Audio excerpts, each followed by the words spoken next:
So the first thing I thought when you shared that, and what I talk to people a lot about, is I probably would first be really interested in understanding, is it that they really can't pay for your services, or is it that they just don't understand the value enough to pay for the services, which I think is a really important distinction to make, right? So, but I'll focus then specifically on the question itself, but let's just have that in mind, that there's a whole world of, are you actually reaching them? Is your messaging landing so they understand what value you're offering, and all of that, that sometimes mean people won't buy from it. But let's just assume that we really have established that the community that you're trying to engage with really can't pay for it, right? Because there's a few different models that you could explore that enables you to continue to do the work, but also sustain the business itself as well. So one of the first places I would then be looking is, could you be charging others to be able to subsidize, kind of being able to someone who can't pay full price, let's say.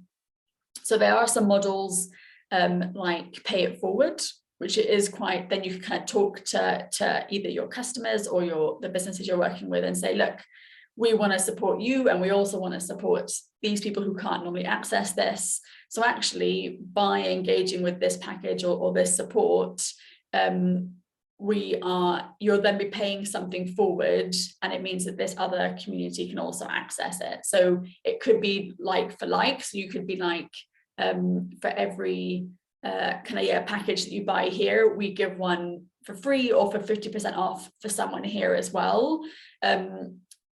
That, and also like a sliding scale model. So like a business club will use a sliding scale model, and again just shares like, these are all the different kind of stages of businesses we want to support. We understand that early stage ones haven't got much money, so let's make that reduce cost. And we talk to the established business and say, look, we've charged you more, but that means we can charge these guys less. And they really like it, to be honest. A lot of the established businesses, one, because they've been there at the start, and they're like, we feel bad that you're charging us the same as someone who's early stage. But also it's their way of contributing and having an impact as well, right? So you're actually giving people the opportunity to have an impact without doing anything other than potentially paying a bit more as well. So I think there's something really nice there about how you can communicate that with people and have them feel like they're adding value, and they might even choose you over someone else because of this kind of model you're using as well. And then that, I think that works nicely if you're kind of subsidizing it, like I said, making it a bit cheaper. If you really have to cover the full cost, let's say, there's some other options as well. So another model is around sponsorship. So again, this is potentially going to like an individual or business and going, look, we want this to exist, whether it be a one-off service or a course, like a different product. And you say, look, if you guys sponsor this, these are things we can do to help you reach your goals as well. Let's say it's around impact. So if you can find that kind of customer that aligns with trying to have the same impact as you are, you can then go, look, you might be able to do this work, we can do it for you. This is how much we can do it for. And on top of that, we can, shout out about the fact that you're doing this work with us and help you reach the goal that you need as well. So we're working with actually members in the club around this as well, around how to engage other businesses to have an impact through them as well. And the last one, I guess, which is kind of obvious, but I'll talk about why it would be bottom of my list, is grant funding. So obviously funding that means you have to kind of pay it back as well. It enables you sometimes to have a deeper impact, especially on more marginalized groups. So there is an opportunity to be able to do that. But there's a couple of things that I would be aware of. So one is that, and this is something I really have experienced having set up the club and my other work I do, is that people don't value things that are free the same way they value something when they pay for it. That's just the psychology of humans and pricing. Honestly, there's it's just the reality of it as well. So like if you find that you do, like, say, events that are free, you can expect 50% dropout, and it's probably about accurate for this event as well. If you have something that's paid, like, and we do GBC, our events are either included in, let's say, the membership, or you pay for it. and we like honestly probably get 90% attendance rate.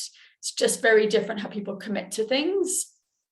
And I've had it also with charging for my mentoring. I used to do it kind of free or lower, and when I changed the pricing because it wasn't sustainable for me, I found that clients were even happier with the same work I was doing anyway. Do you know what I mean? So there's something I've experienced and just accepted around that. The other thing with grant funding is it only covers very basic costs. They normally would be like, if this is a cost, we'll cover it for you. What it doesn't allow you as a business to do is kind of create that profit margin that enables you, one, just to have extra cash in the bank to help with the ebbs and flows, but also enable you to grow. So whether that's kind of growing a team or investing in different resources, it kind of keeps you in that space. And once that funding is gone, you end up having to be quite reliant on funding to sustain that activity as well. So I think if it's in the mix of different things, sometimes it works. You can be like, actually, this program is always going to be funded, but we have different income streams as well. But it's just a few things to consider. And personally, I would always look at starting more at the kind of sliding scale and pay it forward models first, then the sponsorship, because those ones are much more flexible and you can kind of create more value for two different sorts of kind of customers, basically. And then either then consider grant funding if that really is the only option in a sense. But I really believe the other models work really well. So that would be my recommendation there, basically.